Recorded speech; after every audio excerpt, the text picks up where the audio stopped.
요즘 증시 참 어렵습니다. 나는 요즘 주식으로 활짝 웃고 있어. 이런 분들은 정말 못 본 것 같고요. 다들 고민 많으신데 지난주였죠. 23일에 효성 TNC라는 회사의 폭탄 배당 화제가 됐습니다. 보통주 한 주당 배당금 5만 원씩 준다. 이 관심들 많으셨을 텐데 이 회사 포함해서 지난해 배당금 발표한 기업 가운데 주가 대비 배당 수익률 7%가 넘는 기업이 10군데나 된다고 하네요. 10군데가 많은 걸까요? 적은 걸까요? 기준 따라 다르겠지만 배당을 중심으로 한 투자 어떤 것들이 있고 어떤 거 조심하시면 될지 오늘 행복자산관리연구소 김현우 소장이 알려주십니다. 안녕하세요. 네, 안녕하세요. 자, 우리 소장님은 어떻게 배당 좀 받으실 예정입니까? 지금 말씀하신 효성 TNC가 스판 그 재질 네. 만드는 회사거든요. 스판. 네, 예.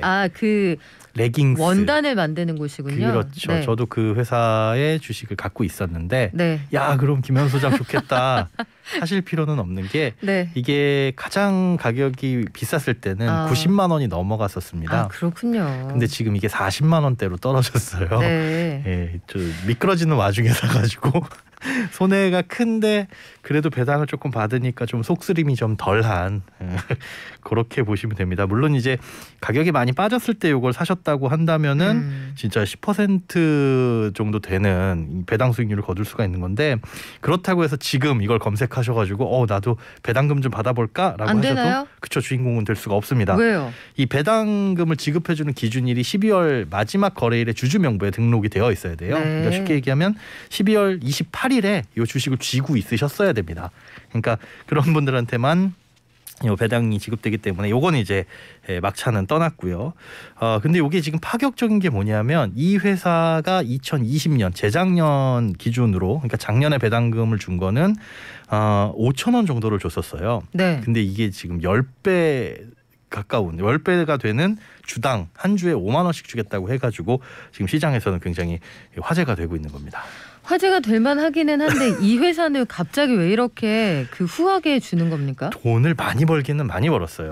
예, 이 레깅스 열풍이 중국까지 불면서 이 스판덱스의 굉장히 수출액이 크게 늘어났는데 그렇게 돈을 많이 벌었다고 해가지고 이 고무적인 일이라는 게 뭐냐면 회사들이 돈을 많이 벌어도 사실은 배당을 잘 안 해주는 게 일반적이었거든요. 사실 국내에서는 배당 성향이 좀 짜다 이런 평가가 많았죠. 그렇죠. 지금 말씀해 주신 배당 성향이 뭐냐면 회사가 쉽게 얘기해서 남긴 이익을 주주들한테 얼마나 나눠주냐. 만약 예를 들어서 100억을 벌었는데 그중에 10억을 나눠주면 배당 성향은 뭐 10% 이렇게 보는데 이 배당 성향으로 따져봤을 때 굉장히 많이 배당을 해주었다라는 게 엄청나게 고무적인 일이라는 거죠.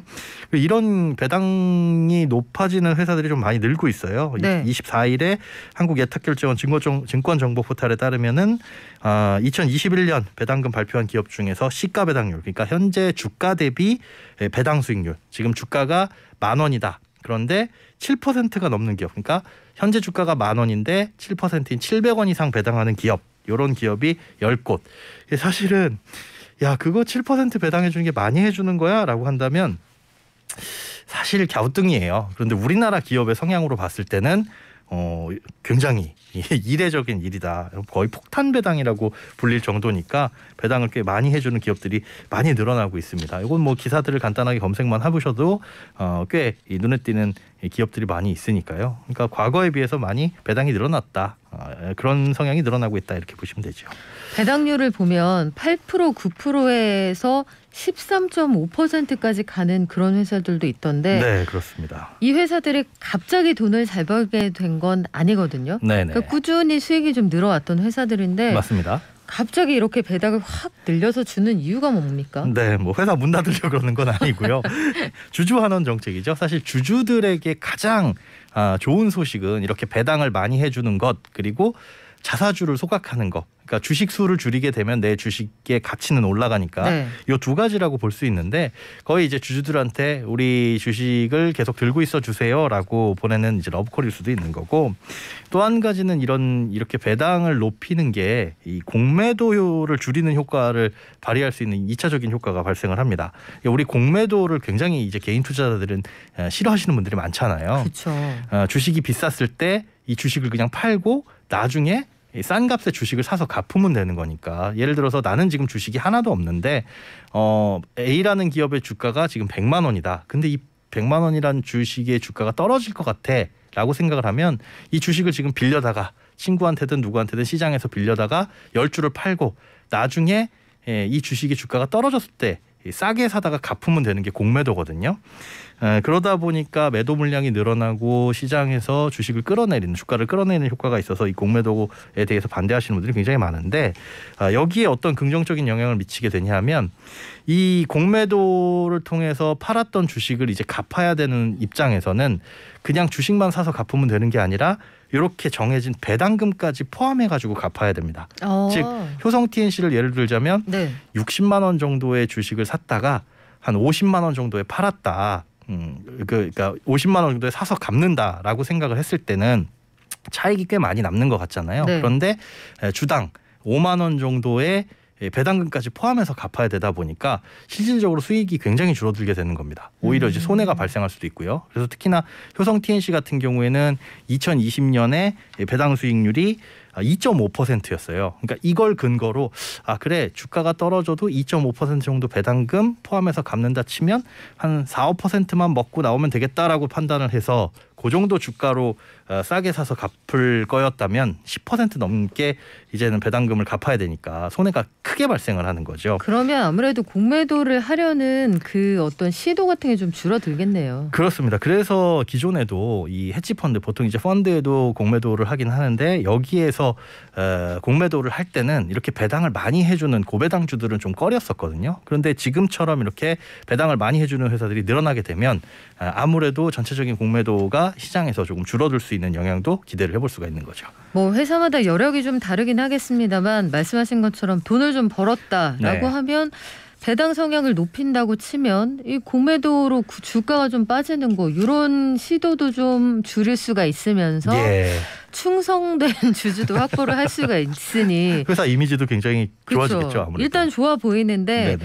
요거 그래서 관심 갖는 분들 많거든요. 네. 배당을 많이 주는 주식을 중심으로 해서 종목을 매수하는 거 요거는 추천할 만합니까? 네, 그렇습니다. 연말에 되면 이제 그런데 이 배당주들의 관심이 높아져요. 근데 사실은 연말에 사면 이미 늦었고 찬바람이 슬슬 불기 시작할 때 늦가을이나 이때쯤부터 이제 배당주 관심을 가지라고 하는데 우리나라는 이렇게 연말을 기준으로 1년에 한 번 이 배당을 해주는 기업들이 대부분이지만 점차 분기 배당이나 반기 배당을 해주는 회사들도 늘고 있습니다. 그러니까 1년에 한 번 배당을 해주는 회사는 1년 연말에 그 주식을 들고 있어야 배당을 받을 수가 있는데 3개월마다 한 번씩 1년에 4번 분기 배당을 해주는 회사 같은 경우에는 그 분기의 마지막 거래일에 주식을 들고 있으면 되고요.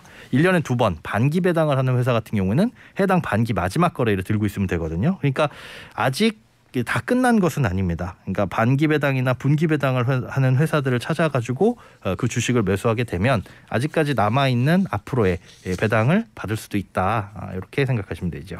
근데 배당금을 준다고 해도 네. 난 좀 무서워요. 이런 분들도 계실 거고 장이 안 좋아지면 굉장히 위축되거든요. 투자자들이. 그렇죠. 이럴 때도 배당주에 투자할 수 있는 방법 없습니까?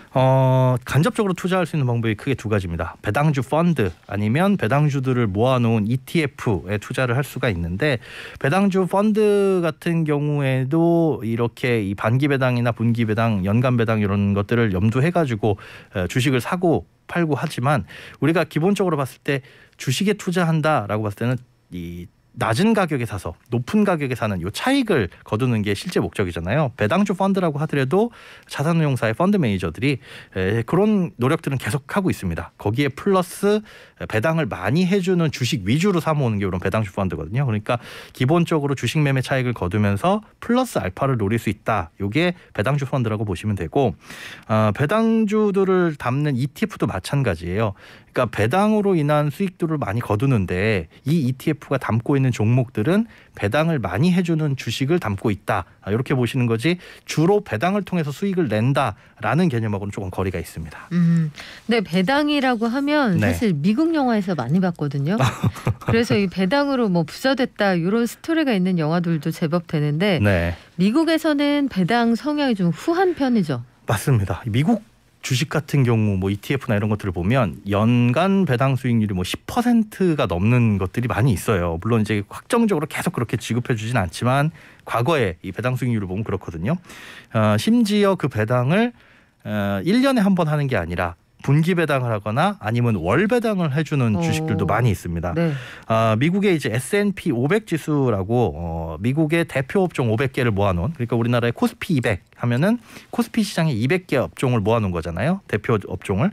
그러니까 500개 기업을 모아놓은 S&P 500 지수에 편입되어 있는 종목들을 보면 이 중에 4분의 3 정도, 75% 정도가 분기 배당을 해주는 주식들이에요. 그런데 이 분기 배당이라고 해가지고 우리가 1, 2, 3, 4, 5, 6 이렇게 나누는 게 아니라 어디는 2, 3, 4, 5, 6, 7 이렇게 나눌 수도 있기 때문에 석 달마다 한 번씩이라고 보면 되거든요. 그러니까 말이 분기 배당이지 3개월 배당이라고 보시면 됩니다. 근데 이런 주식들이 여러 가지가 다 섞여 있다 보면 무슨 일이 벌어지냐면 배당금이 매월 들어올 수도 있는 거예요. 그러니까 어떤 회사는 뭐 1, 4, 7, 10월 이렇게 들어오기도 하고 어떤 회사는 2, 5, 8, 11월 이렇게 들어올 수도 있는 거죠. 그래서 이런 ETF에 투자를 하게 되면 슬금슬금 나도 모르는 사이에 한 월 말 정도가 되면 배당금이 입금되었습니다라는 뭐 문자나 아니면 뭐 메시지를 받을 수가 있어요.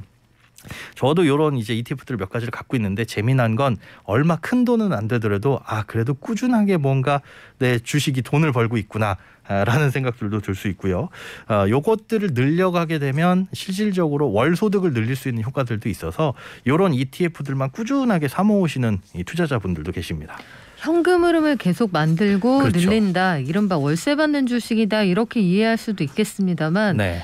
사실 세상에 다 좋은 건 없잖아요. 그렇죠. 산 좋고 물 좋고 경치까지 좋으면 좋은데 배당주에 투자할 때도 분명히 단점은 있을 거라고요? 맞습니다. 아까 그 연간 배당 수익률이 10%가 넘어가는 ETF도 있습니다라고 말씀을 드렸지만 그 ETF의 과거 주가 변동 폭을 보면 굉장히 들쭉날쭉합니다. 그러니까 연 10% 배당을 해주긴 하지만 위아래로 주가가 움직이는 게 10% 넘게 흔들릴 수도 있거든요. 네. 배당 수익률이 낮은 ETF 같은 경우에는 흔들림이 적은 것들이 많이 있어요. 그러니까 크게 낮은 가격에 사서 비싼 가격에 파는 재미는 못 보겠지만 잔잔하게 배당 수익률을 거두는 건 좀 수익률이 낮고 배당 수익률이 좀 크게 기대할 수 있는 것들은 위아래로 변동폭이 좀 크다 이렇게 보실 수가 있어서 단순히 배당 수익률 높은 것만 골라가지고 ETF나 이런 것들을 투자하시게 됐다가 주가가 크게 바뀌는 바람에 손해를 크게 볼 수도 있는 거니까 이런 ETF에 투자를 할 때도 조금 분산해가지고 투자를 하시는 게 가장 안전한 방법이다라고 볼 수가 있겠습니다. 그러네요. 위험은 낮은데 배당은 많이 주고 주가는 크게 안 흔들리고 이런 게 있으면 참 좋을 텐데. 네. 미국 배당주에 내가 투자를 했다. 네. 이때 세금은 어떻게 됩니까? 매매 차익에 대해서는 양도세를 과세를 하고요. 그다음에 이 배당 수익에 대해서는 15%를 과세합니다. 이렇게 세금이 약간 재밌난데 우리나라 그 세법에 보면 우리나라 이자나 배당 소득세보다 낮은 국가에 대해서는 우리나라만큼 떼고요. 높은 국가에 대해서는 그걸로 종결을 해요. 예를 들어서 중국 같은 경우에는 배당에 대한 소득세가 10%입니다. 우리나라보단 낮죠. 우리나라 이자 소득세는 14% 플러스 지방세 1.4%잖아요. 그러니까 중국은 10%이기 때문에 우리와 차 4% 플러스 지방세 0.4%를 더해서 중국에서 발생하는 배당 소득은 14.4%의 세금을 떼고 미국 같은 경우에는 배당 소득세가 15%예요. 우리나라의 14%보다 높죠. 네. 그러니까 15%로 종결을 합니다. 그러니까 내가 여러 국가에 투자를 하고 있는데 세금이 조금 달리 뗀다 싶으면 이런 차이에서 온다라고 보시면 되고 복잡하긴 하지만 이거는 증권사에서 원천징수하기 때문에 고민하실 필요는 없어요. 그냥 알아서 떼는데 고민하실 포인트는 어디냐면 이렇게 떼이는 이 연간 배당 소득이 우리나라 주식이든 뭐든 전 세계를 다 합쳐가지고 이자와 배당 소득이 연간 2천만 원을 넘어가게 되면 다른 소득하고 합산해서 과세를 합니다. 그러니까 좀 여기에 많이 투자를 하시거나 나는 이런 배당 소득을 연금으로 쓸 거야라고 생각하고 장기적으로 큰 돈을 모아 가셨다가 연간 2천만 원을 넘게 되면 그거는 나중에 세금이 굉장히 세질 수 있다. 이런 부분을 좀 유의해서 투자를 하셔야 됩니다. 그렇군요. 미국에서는 그 리츠라고 하는 부동산 투자 신탁 있잖아요. 예. 요거 가지고도 매월 배당금 받는 사람들이 있다던데 요건 뭔가요? 리츠라고 한다면 부동산 공동구매라고 보시면 돼요. 매월 따박따박 나오는 월세. 저 빌딩을 갖고 있으면 내가 저 빌딩 건물주가 된다면 임대료를 받을 텐데라고 하는 걸 여러 사람들이 모아가지고 그 빌딩을 살 수가 있잖아요. 이걸 전문적으로 해주는 회사가 리츠, 그리고 그걸 나눠주는 게 지분 형태로 나눠주는 게 이제 리츠라고 보시면 되는데 일반 주식처럼 상장이 되어 있습니다. 그래서 거래를 할 수가 있는데 이게 미국뿐만 아니라 우리나라에서도 리츠가 여러 가지 상장돼 있어요. 그리고 활성화하는 와중이라서 점차 이제 좋은 리츠들, 많은 리츠들이 생기고 있는데 미국이나 캐나다 같은 곳에서는 이 리츠가 굉장히 활성화돼 있어서 재미난 리츠들이 많이 있습니다. 뭐 상업용 부동산, 그러니까 빌딩, 오피스 이런 거에 투자하는 리츠들도 있지만 주택 아니면 뭐 교도소라든가 뭐 카지노 이런 곳에 투자하는 리츠들도 교도소나 있어서 카지노 투자도 있습니까? 네, 다양한 리츠들이 있습니다. 그런 것들을 이제 살펴보시고 성향에 맞는, 그러니까 경기에 따라서 오르락내리락 할 수 있는 가능성도 높거든요. 그래서 어떤 부동산에 투자하는 리츠냐 이걸 살펴보고 좀 투자를 하시는 재미도 있겠죠. 자, 마지막으로 우리가 리츠에 투자할 때도 주의점이 분명히 있겠죠. 네, 리츠라고 한다면 부동산에 투자하는 주식의 방법입니다. 그러니까 본질은 부동산이에요. 그런데 투자하는 방법은 이 주식이다 보니까 두 가지의 장점을 모두 갖고 있다라고 볼 수 있지만 두 가지의 단점과 위험성을 모두 다 갖고 있을 수 있습니다. 어느 부동산에 투자하는지 기본적으로 잘 살펴보셔야 되고, 그다음에 주식시장의 영향도 받기 때문에 내가 주식에 대한 어떤 그 투자 경험이 없으면은 괜히 이 시장의 오르락내리락으로 인해 가지고 그 변동성으로 인해서 손해를 보실 수 있으니까 이 두 가지를 잘 공부를 하시고 투자에 접근을 하셔야 됩니다. 네, 지금까지 행복자산관리연구소의 김현우 소장이었습니다. 고맙습니다. 네, 고맙습니다.